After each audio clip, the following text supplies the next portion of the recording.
What's going on? No. What time is it, Sud's Head? Wash time. Wash time? Yeah. Hey. All right, man. That's his Jeep's looking good. But let's talk about that drive shaft angle. We just got his Ruby Kid back together, and during that whole process, can't step in there, lose my light. Through that whole process, I was, when we were putting the drive shaft back in, I was like, hey, I should do a video on that, show people how we're setting the drive shaft angle, and just a couple quick tips, a couple things that I've learned here in the past year, 2 years, as far as an easy way to check it. And yeah, that's pretty much it. Update on the transmission. Of course, it's back in, it's working excellent. We got about 12 videos coming showing how to rebuild that. So yes, we're going to get back to four-wheeling. I think I'm not sure how I'm going to do the transmission videos. They're all made, they're all edited. I don't know if I'm just gonna dump them in one lump, because I understand when a person searches that transmission, I understand most of our viewers are not going to watch these videos, the transmission videos. It's going to be more for the person that has an issue with NSG 370 transmission. However, those are coming, but we got a lot more content other than that. Yeah, so the drive shaft angle.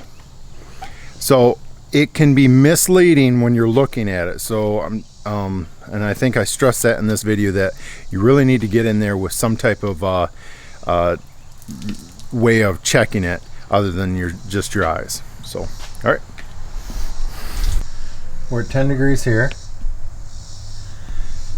We're at 9 degrees here. 19.2. 19, I'm sorry. So we modified the upper arms some. So we're resetting the pinion angle. And come on back here, show these flats back here. I don't know if most people realize that you can, this right here is at the same angle as what your pinion is up here. The face of your pinion. Mm-hmm. So let's measure back here. What do we got? 19.2. 19.2? Yep. So we're going to take this right here, mm-hmm, and come right to the bottom of the drive shaft. So if this was correct, this should read 19.2. Yeah. So we need to bring this thing down to drop this drive shaft to get this closer to the angle that this is. Now I did want to show right here, we have this at ride height. So we actually have, I mean, even though there is floor jacks back there, floor stands, we have enough pressure on this jack stand to where it's basically coming off from those. So you can't do this with the axle drooped out. Let me emphasize this. It has to be done at ride height. So, you know, even though you see that there's no tires on here, there's no pressure on them. So, yeah. Okay, so I am going to adjust the front arms and bring this thing down. All right, where do we go? All right, so we adjusted this again. You want to check it out? Yeah. Let's check the back here. 11.9. Yeah. Okay, so one thing I want to show you, come in here, because people are going to be questioning that. I'm going to try to go, it's going to be difficult, but I'm going to try to go off the face of that. Yeah, it's right on. So the face of that yoke is the same as this right here. Yeah. All right, so let's go over here. 12. We're right on. Yeah. I mean, it's so close now. It's, if I can say this, if you visually think your drive shaft's on, it probably isn't. You actually have to check it with a gauge. You have to check it fully compressed, ride height. That's what I mean, ride height. Don't let your axle drop out, because if we were to drop this thing out, who knows how far off it'd be. And yeah, so that's pretty much it. That style, which is on his, the slip yoke. And then mine, Okay. which is a little bit different. Yeah, so this is a little bit different style, but regardless, the Jeeps, you throw everything out the window.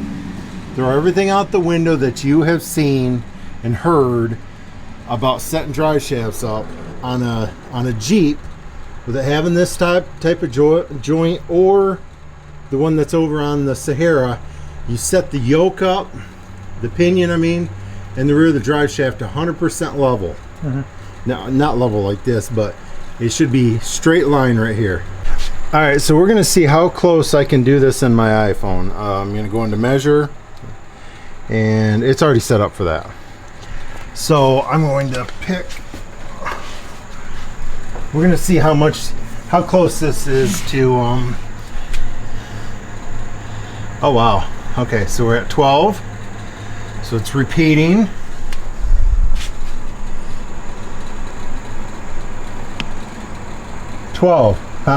Check that out. So I just did that with my smartphone. Now it's not as accurate, I'll be honest. It's not going to that 0.9. It's not as accurate as this. Yeah. But, you know, because you can, this does it in the tenths. But hey,